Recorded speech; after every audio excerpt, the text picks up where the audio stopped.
Hello, Education 380, Education 500. Hope you have had a chance to enjoy this beautiful weekend. I'm looking out my office window here, and it is actually like it's almost like a 10 out there, I would say, out of 10 weather wise. So, hopefully, you've been able to get out and do a few things. I'm going to try to keep this pretty straightforward today, but I do want to highlight a few small things just from old business. One, thank you all for your patience with me getting grading done. I've been trying to get through. I'm going to work on some more today this weekend. This is Sunday, actually, when I'm recording this. It's just I'm a little behind, only for two reasons. One, and this is more of my issue, not anyone else's. The classes that I have this semester are a little larger than normal, just because of some overloads and such. So I'm not quite calibrated as far as like timing it. Basically, what I'm saying is it's taking me a little longer to get through grading. I don't know why I just didn't say that. But I should be fairly caught up with today, after today or tomorrow morning. Also, I've been kind of waiting. I gave the extension on the websites because of the error on the assignment section. They were due today. Most people have already turned them in, but I'm kind of been delaying a little bit to get those in so that I can do the blogs at once. So I'm actually properly calibrated when I do that. A couple things that I just mentioned there too. One, websites have been fantastic. I've actually enjoyed looking at those. Some of them are really nice. Some of you went whole hog, so to speak, with those. I like the coloring and the organization. They've been really good. A lot of people use Wix. A lot of people, I've noticed this the last couple of years. A lot of people are starting to use Google more and more. They were great. So no complaints there. Also with the blogs, I'll try to comment a little bit sometimes on the discussion boards.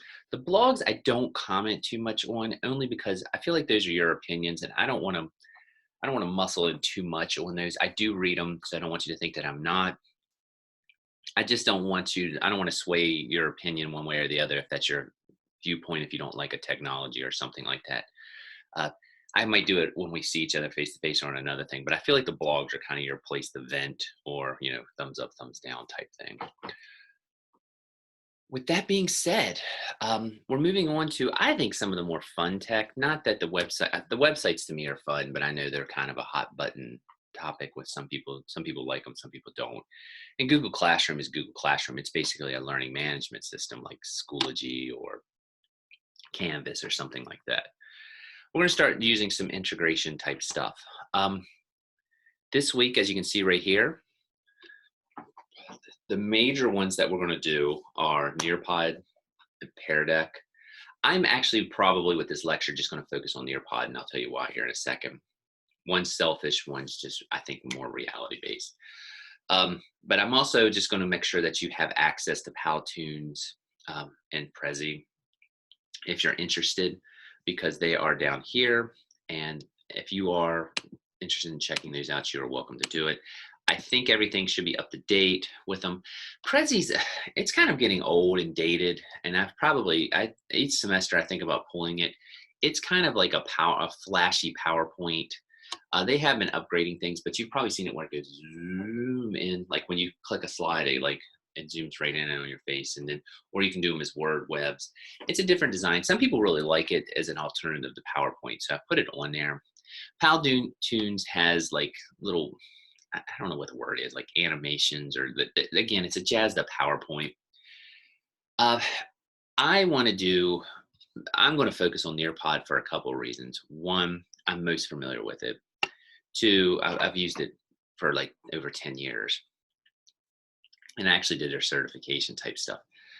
Also, I think it's the easiest to use, and honestly, the counties have actually said that this is the one that most of the time they want you all to be familiar with. I've been in the schools and it seems like a few teachers use it. I've seen a lot of student teachers use it. I like it because you can do a lot of formative type assessment as you're lecturing. My background is social studies. I've said it a million times. So it was one way to kind of make a more interactive lecture if I did have to lecture. So I wasn't just up there reciting facts from a PowerPoint.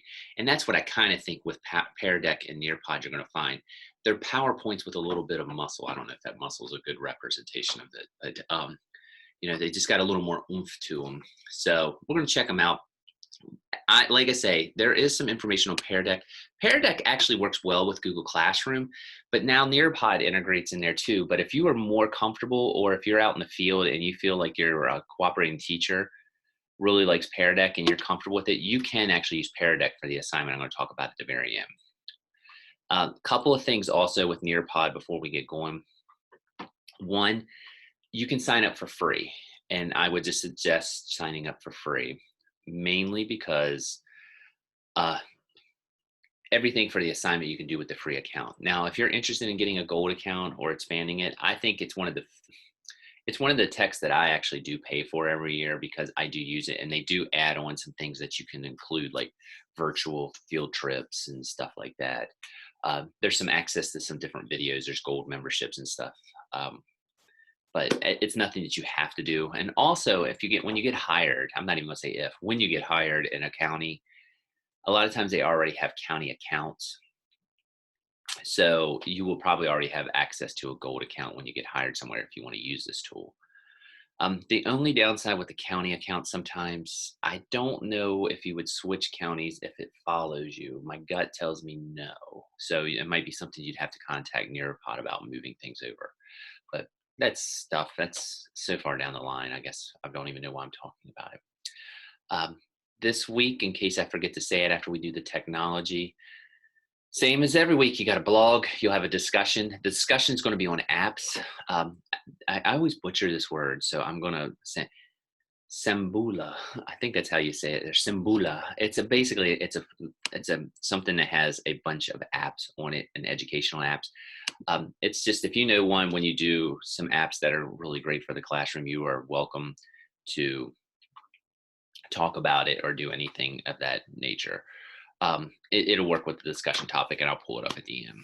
But it's just, it's becoming more and more iPads are part of the classroom. People use phones more and more in the classroom. So I just thought we'd look at some apps that might be a benefit that you can use. And also, don't forget, it's not due until the very end, but don't forget you have to do either a Google certification or an Apple certification. Links are over there, right, actually, for some reason below there. I'll move that up, but the information's right there if you need it. Why don't we jump into Nearpod? Like I say, I'm just going to focus on Nearpod today and kind of show you what it does and why I kind of like it. But if you want to check Pear Deck or anything out, please do. So, all right, let's go. Let me move this face out of there. Maybe get out of there. All right, Nearpod. I'm just going to go step by step here. I will try to keep this at a minimum. And of course, there's tons of instructional videos that are out on this. All right, let me go ahead and go out. I'm gonna log out. Now, well, as you can see, I have a gold membership. Oh my gosh, my space is all messed up too. Don't worry, I won't affect us for this.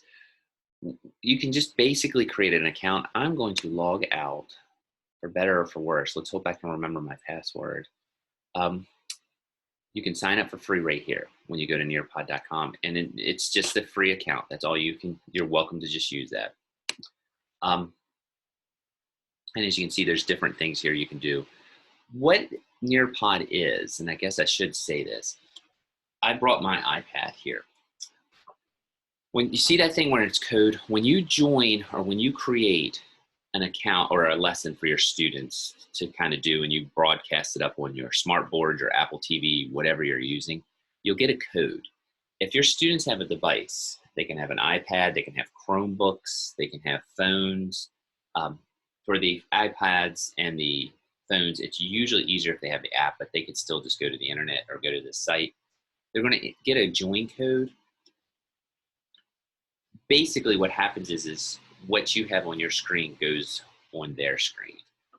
It means that they can start to see it, and there's activities that they complete and they show up on there. It mirrors on your device what's going on. What I used to do, I taught in a school that had an Apple Classroom, so I would take my iPad, my students would join, and it would be broadcast up on the TV and my iPad, and we could see answers and such as they kind of came in. You can hide the responses and students' names also when they come in. But anyway, you would just go here. You're going to just sign up for free. Now the big moment. Can I remember my login? I'm a little nervous, actually. I have a feeling this first one's not going to work. I'm going to go with this one though first. Let's see if I got it this way. Let's try one more time.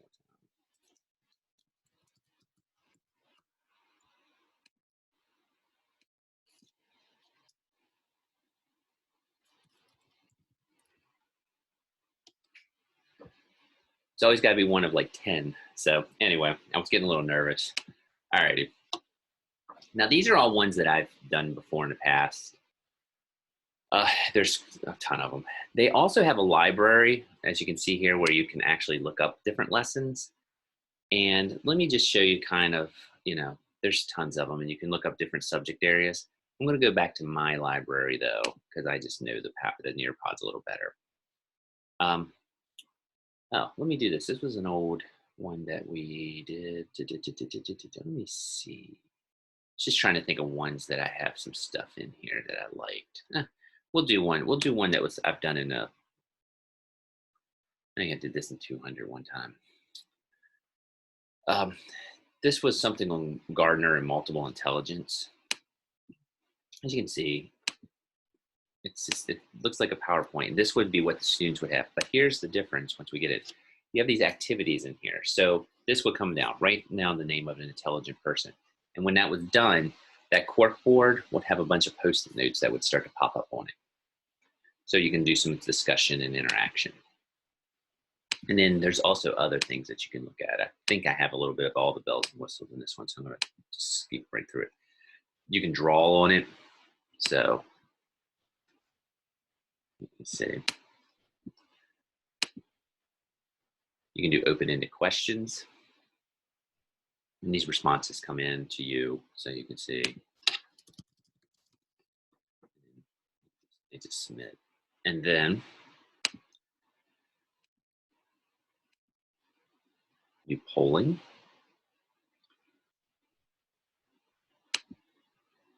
Again, I use the open-ended, but I would just sprinkle these things into my class, and I'll show you how to build this here in a second. You can do quizzes, and you can use this when you go out for EdTPA. I've always thought about this. One thing you have to do is like a little bit of pre-assessment data and data gathering when you're doing your planning. You could actually use this to kind of gather like some pre-assessment information before you do something if you need it for EdTPA with these quizzes or these polls or these assessments. Let's see, there's the quiz. Again, it's really on the open-ended questions, wasn't I? Oh, there's also virtual field trips. Let's see if I can do this. Sometimes it does it this way, it doesn't. But as you can see, as a social studies teacher, I used to do this. I would recommend if you're going to do any of this, though, make sure you have them looking for specific things, because a lot of my students would do stuff like this. There's a human being. Let me go in as close as I can to his face or something like that. I might ask them to look for specific things if you're going to use any of the 3D. You can look at it through different views too. There's like a global view and such. There's one on the Eiffel Tower. I think you kind of get the idea, hopefully. But you can sprinkle these things and these tools within a Nearpod. You can put videos in there. This is actually the video we didn't start to fire. You can go through there. That's not just the video of Marilyn Monroe. I think he says Marilyn Monroe. I'm not going to sing. I would embarrass myself more. But I think you kind of see what we got. I was looking to see if there was any other tools. These are just base level ones. There's other things you can do in there. If you're doing science, there's 3D models on body parts and skeletons and all types of cool stuff. There you go. And then, all right. So that's kind of just like an overview of some of the tools and all that's in there. But say you want to create one. That's awesome. It says create, so you would just go once you create your account. What you have to do, again, do the free account. Don't do the expensive one unless you really want to go whole hog. But just asking for the free account. You'll go in there. You can do, as you can see, there's activities. You can embed this in Google Slides if you have a Google Classroom. I'm just asking for this. You would just create a lesson. Now, there's different ways to do this. I'm going to try to save your sanity a little bit. but I'll tell you that both ways. One, you can just strictly click on here and you can just do, like, there's all of this. You can do audio, video, you know. I have to admit, I'm a little rusty on what the free account has as far as the listing, but everything you need will be there. You can do slides, and you can just build the slides. You're gonna have to do 10 slides. Now, I'm gonna hopefully make your life a little easier though here in a minute. This thing loads. And you can see there's all this stuff. I would suggest not using this approach. And I'll tell you why. Because there's another way to do it than to click there. See this right here? It says drop any files here. A PowerPoint, PDF, etc. That's how I do it, because you can make the editing on a PowerPoint is a lot easier, like beforehand, than it is in the Nearpod. The one drawback to Nearpod is I think it, like making corrections and all, it's not quite as fluid as Nearpod is. Now let me see. I should have probably pulled one of these up beforehand. Oh, you know what? I'll just use this because I don't even know what it is, but it'll work. What is that? I think it's a magazine, actually. Yeah, it is. But that's all right. I think it'll work for what I'm going to do, and then I'll delete it. Well, actually, let me get a real PowerPoint. I don't want to do anything too crazy. No, that's not what I want. Sorry, I'm going to look here. Let's see what I got in social studies. Oh, that'll work. This is a PDF on a concept called grapes that we talk about in social studies. I'm not too worried about what it actually has on it. I just want to show you how you build. I showed you how to do the slides. You can click here and do it directly in Nearpod. But if you create a PowerPoint and convert it into a Word document or something, I'm sorry, Word document, a PDF, or you just load the PowerPoint up, all you have to do is this. You drag it here, you drop it, make sure you make it individual slides, and watch. Hopefully this will work perfectly. It's processing, processing, processing. As it says, sit back and relax, and it'll be ready shortly. And what's going to happen is all the slides and all the PDF is just going to go down in here, and you're going to see them like right there. Now, hopefully I picked something that was more than one slide. We'll see. Oh, I did, good. As you can see, there's different things on there. And I'm not too worried about what the actual content there is. But now, here's the thing. Say I have a slide that's here, and I want to add an activity after it. So I want to do slides. As you see here, it says content and it says activities. You hit activities. There's a whole bunch. A lot of students, and I'm not for sure if this is on the free one, but a lot of people really like Time to Climb. You can add a Flipgrid in there now. You can do Collaborate, that's the sticky note. You can do the polls, the fill in the blanks, the quiz, the open-ended thing, memory test. We're gonna do a drawing. And this will pop up. And I would simply say, name an ancient civilization. I'm spelling issues this morning. I'm not worried about the tips right at the moment. So I loaded there. And there it is. Now, do I want to put it after that slide? All you have to do is that. I really think this is the easier way to do it, and you can do that with any of the activities.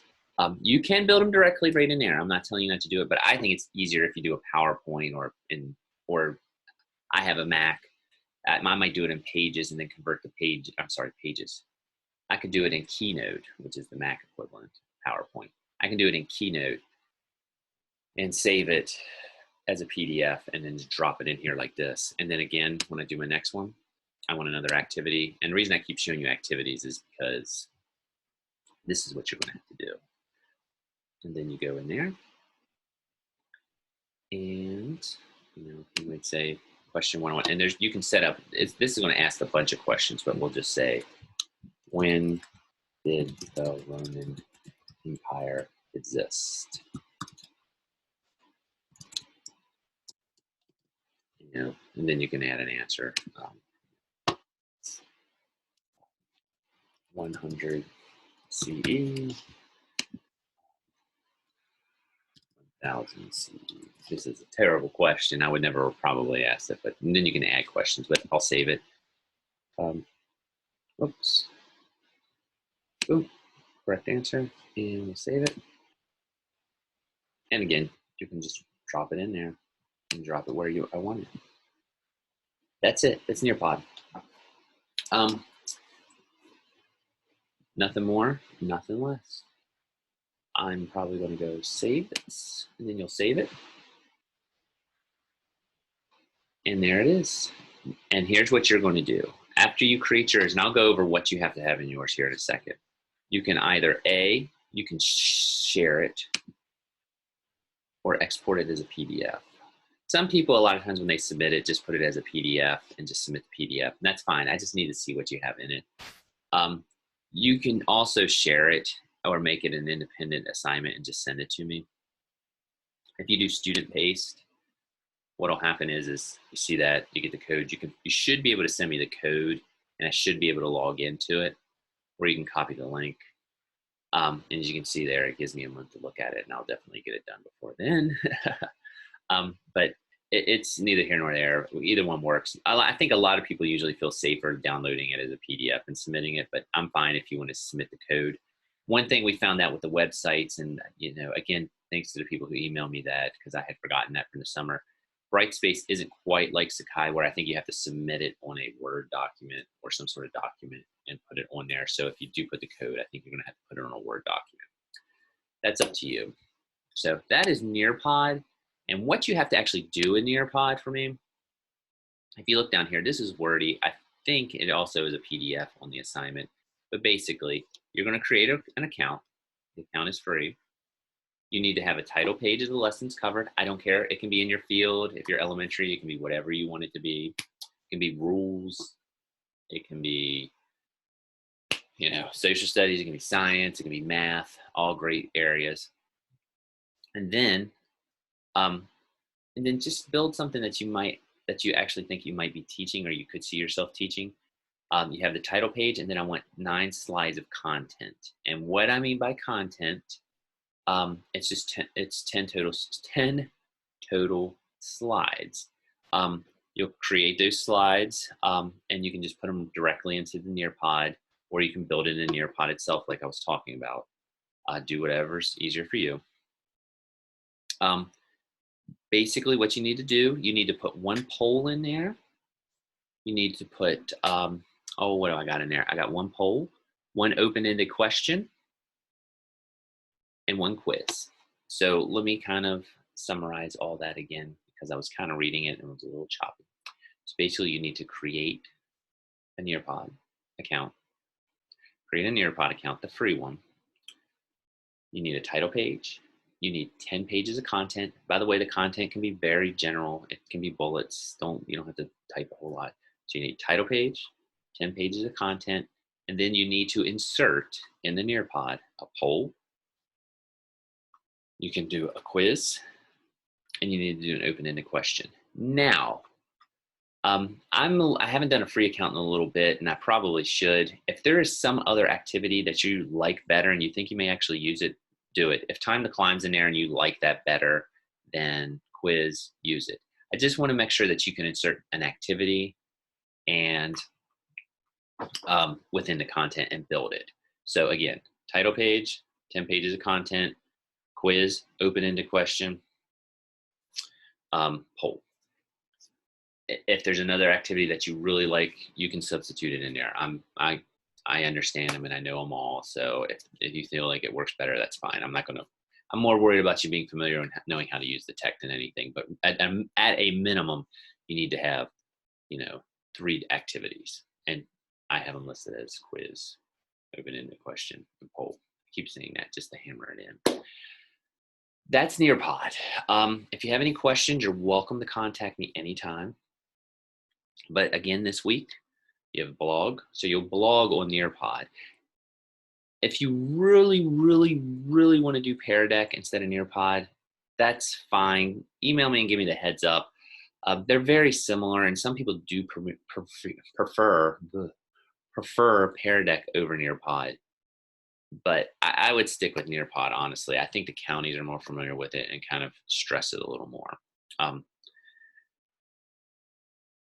could be wrong on that, but I think I'm right on that. And then you'll just review that.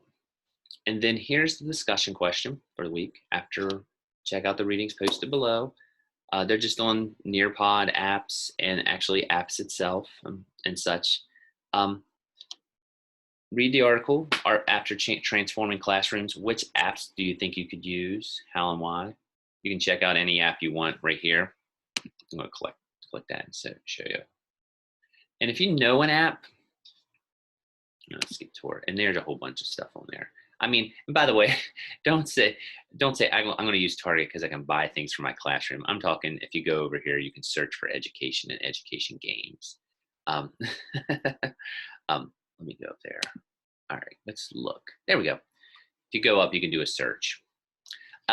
You don't have to use this site as your education app finder. If you know of another app that you really know that you would use or you've seen in the field, talk about it. It's fine. You can share it with the class. Actually, I think that's one reason why I like the discussion board. So just an app that you think you might use in the classroom. Last but not least, someone from last semester actually sent me a really cool thing on presentations and a new tool that they just saw. I haven't had a chance to check it out, but I may contact. She was really raving about it. I guess at her school they did a professional development on it, and I had not heard of it. I'm going to check it out, and maybe I'll share it with you all this week. It's nothing. You won't have to do anything with it. I just want to check it out because it sounded pretty cool. It's apparently something else to kind of jazz up presentations, lecture style technology. So, and as you, there's science games, Brain Pop. A lot of people like Brain Pop. Isn't that with Robbie the Robot, I think? So, all right, I'm already babbling and jumping off topics. So let me stop sharing. That's it. Hope everyone has a good week. Hope the semester's going well. Again, thank you all for the patience. I'll try to make sure that I am caught up on everything by the end of the week. And that should be it. I'm tapping the desk. I guess get out and enjoy the weather, though. It's really nice out. So thank you all. Bye. Oh, thank you all. Bye. That was a little rough.